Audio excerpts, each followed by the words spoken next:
Здравствуйте. Накануне мы уже сообщали о завершении реконструкции кардиотерапевтического корпуса городской клинической больницы. Что он теперь из себя представляет? В отчете сразу после рассказа о наиболее значимых событиях дня. Здравствуйте. Якутская транспортная прокуратура и Управление государственного авиационного надзора в конце января провели внеплановую проверку в авиакомпании «Якутия». При проверке самолета Ту-154 перед его вылетом в Москву было установлено, что на самолете не было проверено радиоэлектронное оборудование. Это стало возможным из-за отсутствия контроля со стороны должностных лиц. Транспортный прокурор внес представление о наказании этих лиц. Это сообщение размещено на сайте прокуратуры республики. Факт, в общем-то, достаточно неприятный, ведь количество летных инцидентов, происшествий постоянно растет, по сути дела, у нас. Да, их разбор обычно выявляет либо неадекватные действия экипажа, либо подмену запасных частей какими-нибудь самоделками. Да, и вот теперь еще плюс к этому халатность наземных служб. Замечу, кстати, что с начала этого года в России в целом было отмечено, зарегистрировано 9 различных летных происшествий. Утвержден план капитального строительства в Якутске в связи с празднованием 375-летия основания города. На капитальное строительство будет затрачено более 657 миллионов рублей.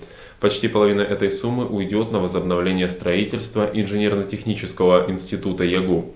Еще без малого 50 миллионов рублей будет затрачено на завершение строительства школы в Мархе. 45 миллионов рублей планируется использовать на переселение граждан из жилищного фонда, признанного негодным для проживания. Немалая часть этих средств будет ведь еще инвестирована в реконструкцию улиц нашего города. Скажем, вот улица Пояркова. В прошлом году ее до городского канала довели, мост построили, а вот в этом году теперь уже от моста до площади Победы она будет расширяться, в том числе, кстати сказать, со сносом, там, по-моему, 2 деревянных дома, вот их должны будут снести. А также будут расширены улицы Петровского и Богдана Чижика.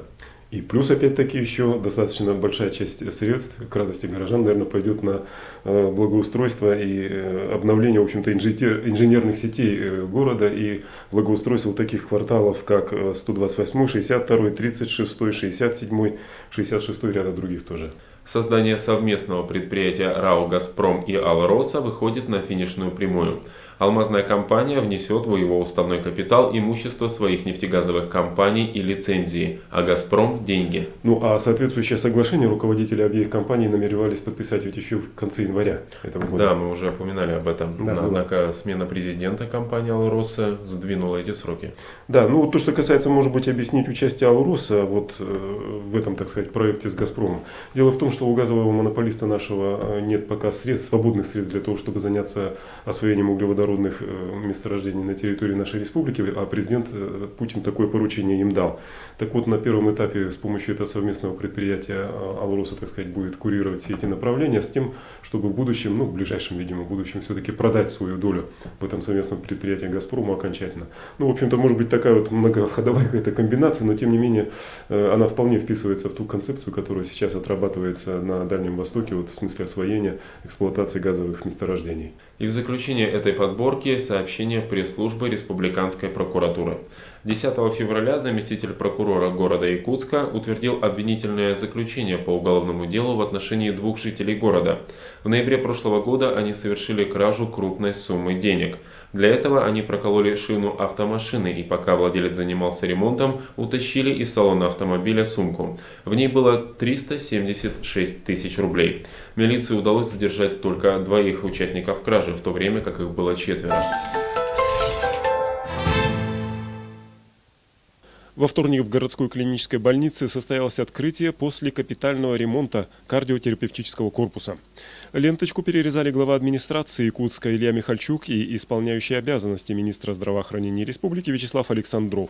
Именно они решили финансовые вопросы реконструкции стоимостью в 40 миллионов рублей. 17 февраля мы получили очень хорошее, по современным требованиям соответствующее здание. Большое, в которое располагается здесь 160 больных и 5 специализированные отделения. УЗИ-аппарат последнее поколение стоит. Полностью замена у нас физиопроцедурного кабинета. Полностью у нас ревматологическое отделение, по современному все полностью оборудован и микроскопом. Они капилляры смотрят на уровне Института ревматологии. Это важно, без этого нельзя. Несмотря на то, что мы говорим о профилактике, несмотря на то, что говорим о многих других важных заболеваниях, но на сегодня так уж человек устроен, что без кардиологии нельзя. Я хочу и радуюсь, кстати, сегодня за своих коллег, за своих врачей, медицинских работников, которые здесь находятся. Мы вместе с вами давали клятву Гиппократа, вы получаете такое прекрасное здание, хорошие условия для работы. И, значит, чтобы вы в этих условиях по-прежнему также высокопрофессионально работали, были милосердными к больным пациентам, всегда совершенствовали свои знания через специализации и так дальше, потому что без этого нельзя. Ну и самое главное, чтобы во всех углах этого дома было всегда тепло и уютно для больных. Берегите это здание. За каждой маленькой следующая победа. И дай Бог, чтобы таких праздников, как сегодняшний день, было побольше. А пусть наши люди, благодаря нашей профилактической работе и стопроцентной диспансеризации, как меньше болеют. В реконструированном корпусе удивляет прежде всего простор. Уютными стали здесь каждый холл и коридор, телевизоры в холле каждого этажа, а в каждой палате холодильник. Ну, больные, конечно, и здесь остаются больными. Кто-то идет на поправку, и такой интерьер ему явно в помощь. Ну а кто-то в тяжелом состоянии, но и он может оценить новое качество этого отрезка своей больничной жизни. Одиночные вот это. Новые реалии – платные одноместные палаты. Они есть на каждом этаже. В каждой свой санузел, телевизор, холодильник. За 15 дней пребывания здесь нужно будет платить по 4500 рублей. Это с питанием и лечением. Прямо скажем, недорого. И на это обратили внимание руководители страховых медицинских компаний, которые также были приглашены на открытие корпуса.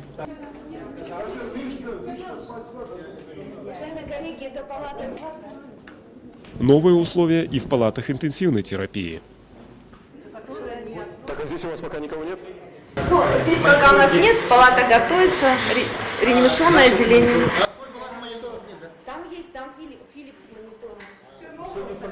В этом отделении, помимо палаты реанимации, есть и палата отделения интенсивной терапии. Ну, впечатление такое, что их оснащение и интерьер вполне подошли бы для съемок сериалов из жизни американцев. Но это у нас в Якутске. И предназначены они в первую очередь для людей, попавших в критическую ситуацию. Здесь находятся крайне тяжелые больные с заболеванием сердечно-сосудистой системы.